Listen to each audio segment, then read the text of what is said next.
Hey guys, did you know that I'm a fan of the Alien franchise? I mean, I've only mentioned it a bajillion bloody times by now. I mean, and you know what? I would apologise for that, but it's the Alien franchise! We've covered two of the many licensed games that have burst from the chest of this series on this channel already, plus a full playthrough of Alien Isolation on my Twitch channel. Right. I thought it would be fun if we had a look at every single licensed game set inside the Alien universe, and there's a lot to get through. Due to the sheer amount, I'll be breaking this video series up into parts, and I'll be going through the series canonically. For example, we'll look at all the games based on the first film, and then the second film, etc, and so on, and all that bollocks. Right. Before we end on the games that are in the same universe, but not direct sequels, such as the AVP games and Alien Isolation. Wait, no, Alien Isolation's a sequel. No, I mean, it's in continuity with it. Yeah, just ignore what I just said. Right. I definitely won't be playing any games that take inspiration from the series, such as the Contra games. Otherwise, I'll be doing this for the rest of my life. Oh, and I'll be having this little counter here pop up every time I say the word xenomorph.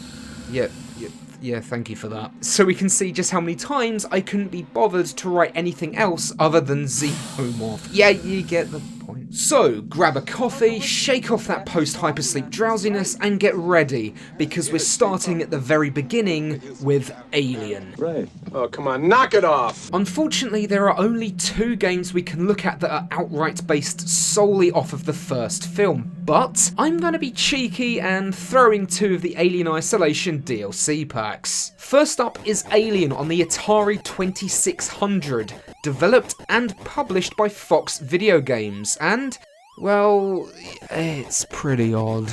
I can't hate it for how it looks. It is really old. I mean, somehow it's older than me. But it's such a shame because the developers here were either on a tight schedule or so bereft of ideas that they made Alien into a Pac-Man clone. And come on, look at this. Look at this and tell me it's not a Pac-Man clone. You can't tell me otherwise. There are even multicolored xenomorphs running around, and you collect what are basically Pac-Man pellets, including, essentially, a power pellet that seems to allow you to eat your enemies. Ripley is running around and eating xenomorphs. Well, I mean, I say Ripley, this could honestly be Dallas, Parker or Lambert for all I know. You also seem to have what looks like a flamethrower to blast the acidic bleeding gits with. Although the flamethrower doesn't seem to actually do anything to stop them from killing you, and after a while it just stops working. There's also this thing that seems to be some kind of score bonus, most likely similar to the cherries in Pac-Man. Once you collect every pellet, you're taken to this screen, where you have to Frogger run past an entire room of xenomorphs to try and obtain an extra life. If you fail, you're not really punished, you just get sent to the next round for some more Pac-Man gameplay on the exact same map. And you know, it wouldn't be so bad if the map was slightly altered with more enemies, or even make the existing ones more aggressive. Now, maybe that was the case, but I never really felt the difficulty increasing as I played it. It's an Atari game, I know, and it's very old for sure, but there are so many better games for the time and on the 2600. This just isn't very good at all, and honestly, I got bored of it very quickly. Now, you could argue that I'm being unfair due to its age, but this feels mediocre for its time. But it is the very first video game based on the first film and the franchise, so for that alone, it definitely deserves a mention. You know what? No, this is bothering me. I need to know exactly what these pellets are supposed to be. They're eggs. They're supposed to be eggs! Avoid this one. It's rubbish. Next up, we have a version released for the microcomputers, which means I get to go all nostalgic again by playing the ZX Spectrum version. My earliest game in memory involves this 8-bit machine. Wonderful memories. Anyway, this version was developed by Amsoft, Concept Software Limited, and Argus Press Software Limited. Say that 3 times fast. With Argus also publishing. This game is much much more interesting as it charges you with giving orders to the crew of the Nostromo as you try to achieve certain goals, collect items and weapons, fix sections of the ship, and either get rid of the xenomorph or escape. What's really cool is that Ash isn't always the synthetic. That's right, it's randomized every single time you play it. It could be Parker or even Captain Dallas. Now, not only that, but it randomizes who births the chest burster, which means it's possible that Kane can survive the whole ordeal. My second playthrough saw Captain Dallas as the man that brought the Nostromo's nightmare into the world. Like the randomized synthetic, this is a great inclusion that adds an extra degree of uncertainty each playthrough. And when I booted this up, I was expecting anything but a roguelike. Graphically, the game is very simplistic, bar the great looking xenomorph that pops up. But the graphics aren't really the selling point here, it's the strategic side of things. If anything, it had to look simplistic to make things easier to navigate and give out orders. Most of the game is played through this view, except when our friend ambushes us. Here, you can give out orders to members of the crew. To do this, you highlight and select the character you wish to command. You'll then be given options such as moving to an adjacent room, searching the area, picking up and using items, and so on and so forth. Like the graphics, it's simplistic, but this is a strength as it allows you to move everyone around efficiently and you never really feel overwhelmed or bogged down by over-designed mechanics or graphics. Found a medkit that can be used on an injured crew member? Well, just get them in the same room and use it. Want to risk taking a shortcut through the ventilation system? Just pull off the cover and go for a ride. Although I'm certain Captain Dallas would advise against it. There are a couple of different game modes to play with. One is a shorter campaign that sees Ripley, Lambert and Parker as the last remaining crew members and you need to help them escape the ship. The other mode is a full campaign mode. All but one of the crew, the mother or father of the chestburster, are alive at this point, with one of them being a synthetic sent by Weyland-Yutani. Regardless of the game mode, you need to either destroy the xenomorph or escape the ship. Personally, I think it's best to boot up the shorter game mode initially, although you'll almost certainly fail, as it's a great way to quickly become accustomed to the controls and gameplay mechanics. Things were going okay for me until I found out you needed Jones, the ship's cat. Otherwise, the game will not let you leave. So if you plan on trying to launch the escape shuttle, make sure someone grabs Jones first. Now, there's no music to speak of here during the game, but it's not really a problem, as a lot of games on the microcomputers wouldn't have any music anyway, or sometimes would need to sacrifice sound effects for music and vice versa. But it works to the game's benefit here, as the tracker will be one of the only sources of sound, giving the experience a cold and foreboding atmosphere.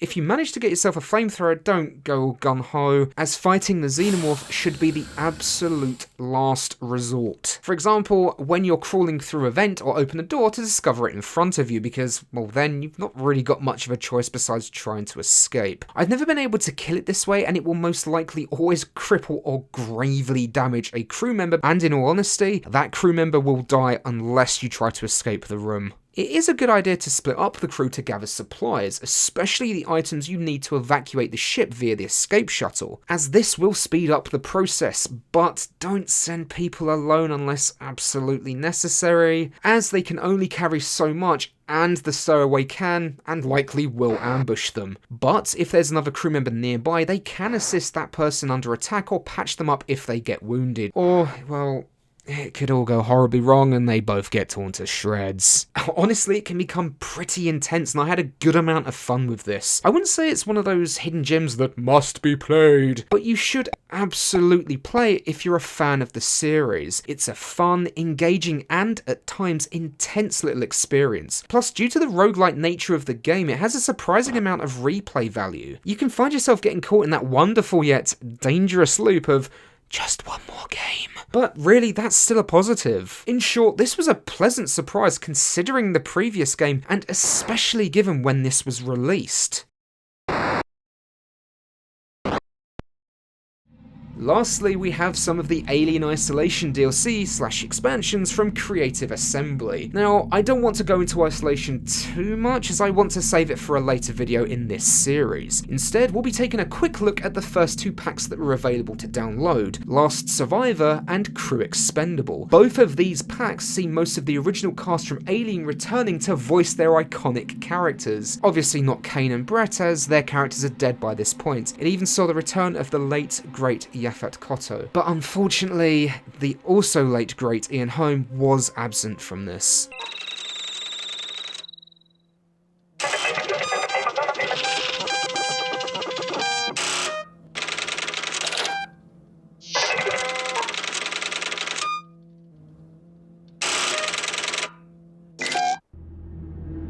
We're gonna blow up the ship.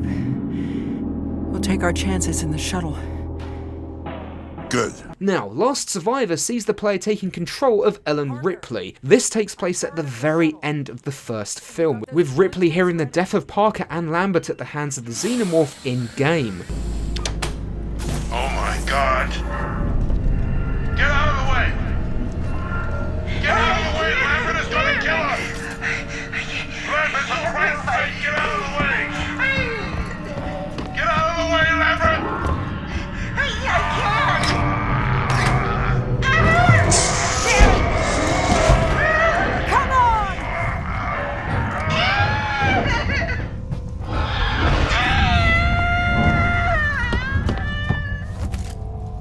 We even get to stumble across their bodies just like the film itself. Oh God. No. The player is then tasked with initiating the ship's self-destruct sequence and then reaching the escape shuttle before the entire vessel explodes. This is easier said than done, even though you are given a tracking device just like the base game to aid in your sneaking past the creature, and you are also given a flamethrower. However, fuel is scarce and you can't make any Molotovs, so just like the base game, don't go all gun-ho. Now, a really nice touch involved Ripley quietly singing "You Are My Lucky Star" during the final moments of this expansion. Now, the DLC is nothing groundbreaking, but it's quite nice to play out some of the film's final act. Unfortunately, we don't get to shoot the Xenomorph out into space with a grappling gun. Oh well, can't have everything, I guess.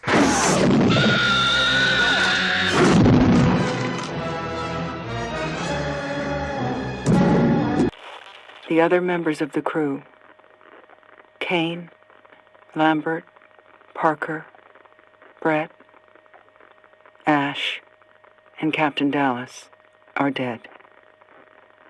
Cargo and ship destroyed. I should reach the frontier in about 6 weeks. With a little luck, the network will pick me up. This is Ripley, last survivor of the Nostromo. Signing off.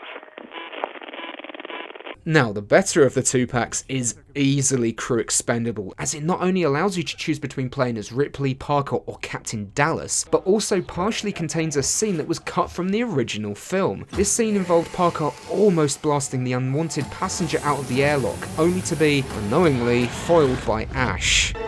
Must have been a glitch in the system. Nothing we could do. Anyway, I selected Captain Dallas immediately, as at one point you're essentially recreating one of my favourite moments from the film, Dallas's failed attempt to force the Xenomorph out of the ship's air ducts. That's exactly what we need to do here, and like Last Survivor, this is really tough on the first playthrough. You don't even have a flashlight, your only means of light in the air ducts is your weapon, the flamethrower, and again, fuel is scarce. But just like the film, we have Lambert giving us directions and updates via comms. We're in position. I'm just trying to get a reading here. And you'd better listen to her, otherwise you'll get lost very quickly. Just like I did. And when the alien starts tracking you in the ducts, it becomes absolutely exhilarating and genuinely frightening. Right around there.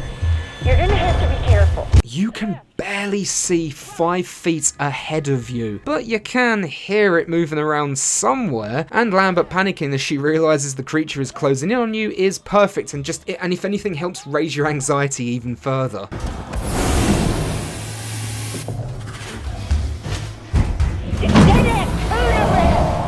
I'm not joking or exaggerating when I say that the first time I did this way back in the day, I almost screamed and flung the controller in the air when the creature suddenly found me.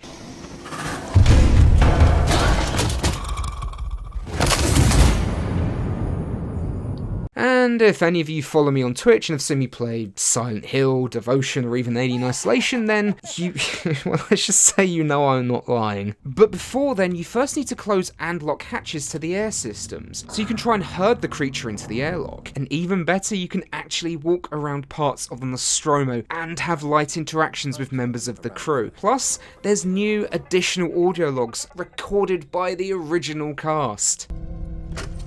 We got an unexpected wake-up call. Yellow light. I spoke to Mother, and she's picked up a distress call, a repeating acoustical beacon from a nearby planetoid. You'll also discover the body of poor old Brett here partway through the mission. If I actually had one major gripe with this, it would be the actual herding itself. It took me far too long to get the bastard to walk into the airlock chamber. So much so, I actually looked up a guide to see what I was doing wrong, and, well, the guide told me to do the very thing I was doing. So I'm just assuming that the AI went a little mental?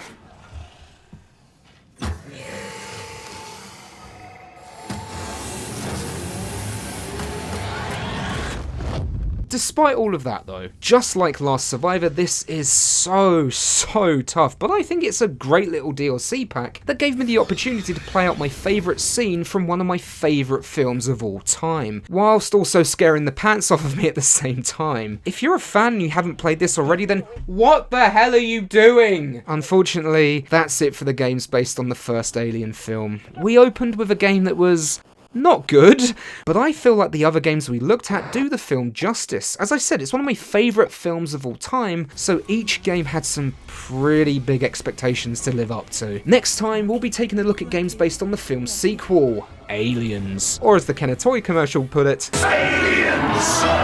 Which will see us head back over to the microcomputers and also making a trip to the arcades. But until next time, this is Lost in the Warp Pipe, signing off.